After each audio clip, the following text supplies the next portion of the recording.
Good morning and welcome to Thursday. Well, while I'm well aware of the political events of this past Saturday and the ongoing events this week regarding political conventions, I've said my piece on these topics on social media. I've decided for this Thursday thought that it's time to go on to something else. The only thing that I would say now is to repeat what so many have already said, and that's this. Regardless of one's political views, there is no place in this nation for the kind of tragic events such as the attempted assassination that happened last Saturday. I'm going to let this part go now and let's go on to some other things. Most of the time, our days at Riverwalk Church are rather routine. We get the usual phone calls asking about one of our ministries, or maybe someone wanting to sell us something, or maybe wanting some kind of benevolent help. We get people at our office door sometimes as well. They may be part of a group that meets here from time to time and they need to be inside the building for that meeting. Or maybe there's some kind of delivery service, UPS, the Postal Service, and so on. Maybe they're a church member that needs access to the building for some reason, or perhaps someone who has some kind of other need. Well, those encounters at the door don't come often, maybe 2 or 3 times a day. But most of the time, we as staff are usually free to do what we need to do to carry out our respective ministries. We don't have that much in terms of what some might call an interruption. Well, yesterday, shortly after lunch, the buzzer on the office door went off.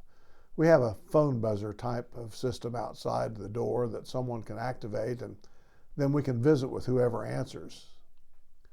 Our office manager was ill that day, so I answered. "I need an ambulance," was the reply that I received after answering the buzzer.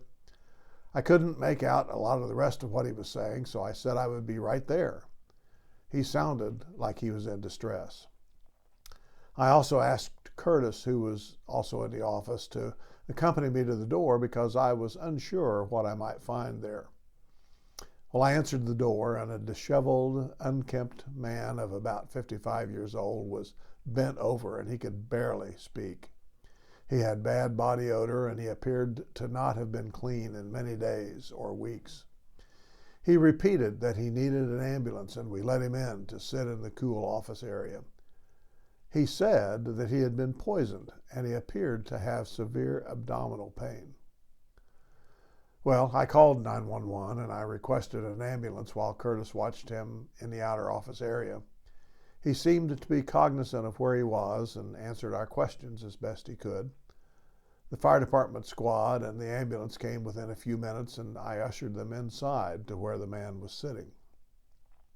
They did their due diligence, and in their questioning, they appeared to elicit from him the fact that he had ingested meth a couple of days ago and thought it had been adulterated with something that might be making him sick. They checked him further, and they loaded him into the ambulance to be taken to the St. Francis emergency room. Well, we don't often get something like that at our door, but neither is it unheard of. I've contacted 911 for ambulance services several times during my time here. We never hear the outcome of our intervention. We just know that someone needed help, and they stopped here to try to access it. I'm glad that we staff the building during the week, if for no other reason than for this kind of thing. I have to wonder sometimes where people would go for help if we weren't here during the week.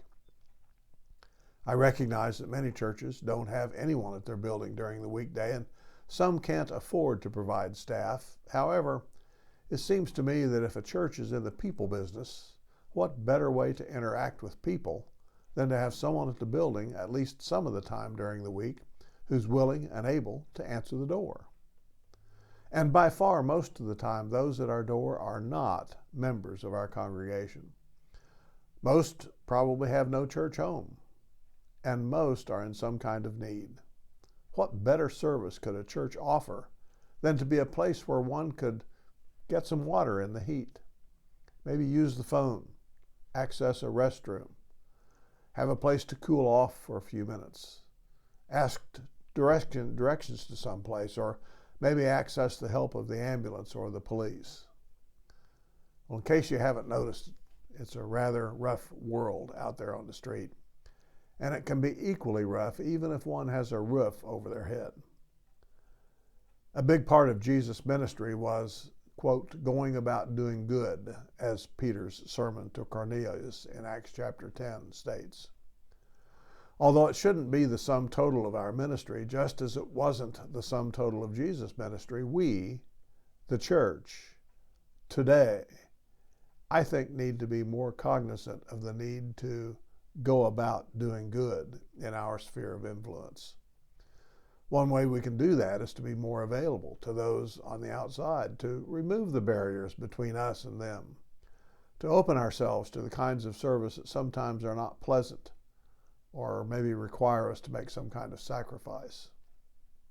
Well, may God encourage and empower His people to selfless acts of service wherever and however those opportunities may present. Blessings.